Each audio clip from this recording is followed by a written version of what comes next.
Gazing out over the Finnish landscape, I wondered how I'd gotten myself into this mess. I didn't even remember being pregnant, let alone who the father was. So how on earth had I acquired a baby? "Well, you've got to give him a name," my mum said, booping the sleeping child gently on his tiny, upturned nose. "I hadn't even thought of that," I admitted. "Should I give him a Finnish name? Is he Finnish? Is the father Finnish?" If I'm going to be living here, I should pick something that lets him fit in, shouldn't I? But something that his family is able to pronounce. I remembered how much trouble Nana had with the Moomin books I had as a child. Robert Degerman was the name of the mayor in Bordertown, wasn't it? Robert was a pretty neutral name. I don't really like the name Robert. Robert it is. "Oh, bless him, he's a lovely little lad, isn't he?" Nana cooed, rocking baby Robert gently backwards and forth, looking more natural with him than I felt. I suppose that's how all new mothers feel when they're inexperienced. Nana had raised 2 girls and done a good chunk of child-rearing for the subsequent grandchildren that came along after. She was more used to babes than I ever planned on being. "He's quiet," I said. I expected him to be, well, more like a baby. He barely stirs at all. He's more like a doll. "Well, you weren't much different when you were his age," Mum told me. "I remember you were barely waking up to feed. I told the nurse because you'd barely had anything since the birth. All you wanted to do was sleep. She told me to give you a bath, and that was bound to wake you up, and it did. And I was ready to feed you, but by the time I got you back to the ward, you'd fallen asleep again." "Takes after his mummy, eh? Yes, he does." The synagogue was different to the ones I'd been in before. It felt more like a community centre than a congregation. Coldly lit, with a grey-white wall that reminded me of a GP waiting room and dark green, threadbare carpet that hadn't been changed since the 70s, and I felt a pang, reminding me that, as much as I loved living here, I was still a stranger for now. I hadn't been living in Finland long when I, apparently, fell pregnant. With the shock of a newborn, I hadn't really had a great deal of time to set in. Hence why my entire family was here. "I still don't know why we're here," Grandad complained. "I'm trying to integrate with the local community, Grandad," I hissed. "Make friends, meet neighbours and what have. I haven't had much of a chance with—" I jostled Robert in gesture, bundled up in blankets like a parcel in defence against the bitter Nordic winds outside. "It's the nice thing to do," Nana snapped. "Leave her be." Dad squeezed my knee, sensing my tension, and jiggled Robert again, feeling the infant stare at me. Blank, unknowing, but willing and wondering and affectionate. Did he have any idea how he came to be in this world, any more than I did? The hospital here was cleaner than back home. Sure, all hospitals have a required degree of cleanliness, but back home was often crowded and mobile, always crammed with the results of poverty and austerity, so it never felt safe to stay in for too long, lest you pick up some hospital-borne virus or infection that would drag you back in time and again for something entirely unrelated. I was anxious nonetheless. Robert's neonatal checkup was today, and I didn't think I could handle any more news, good or bad. I had no idea I was expecting a child. I had no checks, no scans, no tests. I'd been working out and stress and working late, and while I generally did take care of myself, I wasn't caring for myself as a pregnant woman. What if something was wrong? "He'll be all right."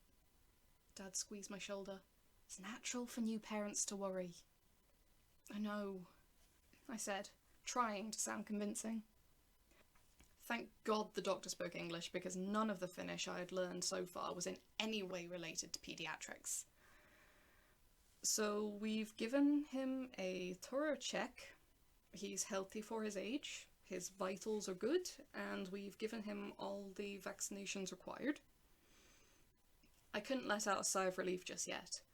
There was more. I knew there was more. The doctor's voice sounded casual, but there was a tension in his body language that signalled nothing good. "There's just one problem. Sasha, has anybody been in contact with Robert?" Anyone new? Maybe even during your pregnancy? How was I supposed to remember that? I don't know. The doctor eyed my family before gesturing to the door. Maybe we should discuss this in my office. I followed him. Robert was lying on the examination table, looking so tiny, so fragile, cooing for me as he recognized my shape coming into view. I sat on the stool next to him. He did his best to roll over toward me. During our examination of baby Robert, we did find some disturbing things inside of him. I was asking if anybody had been in contact with him because we found weapons concealed inside Robert. What? Was something lost in translation here? I don't understand, I said. Weapons? Please, don't be alarmed. He held up a reassuring hand. This is not the first case we've seen. Criminals, often gang-associated, will hide weapons inside newborns for smuggling purposes or what have. At the current stage, it isn't dangerous. We'll have to do a small operation to remove the... I stopped listening. Weapons? Inside my baby boy? Who could do such a thing? And how? How had this happened? Like I said, this is not the first case I've seen. It has been on the rise as of late. They often target new, young mothers. How could I let this happen? Please, Sasha, this is not your fault. Many mothers have been through the same thing. I've already contacted the police, and rest assured they will do everything it possibly can to track down the person responsible. They put weapons inside of him. Yes. What do you mean by that? Exactly what I said. It might be easier to show you. The doctor moved to Robert on the examination table. Here, near his ribs, you can see... He pressed lightly on the baby's left side, and I could see the outline of a pair of decorating scissors, sharp and straight and deadly, poking through Robert's skin. My trachea attempted to rise up through my throat, and I swallowed it back down, hard. And here, there was a gun. A gun concealed in my child's belly, the outline pressing through his skin, and he looked at me blankly as my eyes burned and swam. A knife beneath the surface of the skin of his tiny, chubby thigh. I think I stopped breathing. I think I had swallowed several deadly weapons myself. I think my stomach was rolling in the grave that my body had become in the seconds it was taking me to process that someone, some monster, had used a baby, my baby, as a storage for weapons in some pathetic little gang war. The doctor's words washed over me, explaining the details of the operation, while I stared down at my baby boy, my Robert, and gathered him in my arms, bringing him closer than I brought him to me at all since he was born. Who knew this is what it would take for my maternal instincts to kick in? Robert is my son. He's the most precious thing in my life. He is tiny, and he is fragile, and he is all I love in this world, and no one will ever hurt him again, not while I'm here to protect him. Work had been more than accommodating for my situation, allowing me as much time off as they had when I had only been working there for a few months, with no forewarning of my pregnancy. They had taken it far better than any previous employer would have. They even offered me a little extra pay to cover my family's flights over. As much as I resented my house being filled with my family again, after I had barely regained my independence, I couldn't help but feel dread settle in my stomach at the thought of them leaving again. I had no idea of how to care for a baby, and I'd been relying on them to show me what to do, to guide me through it.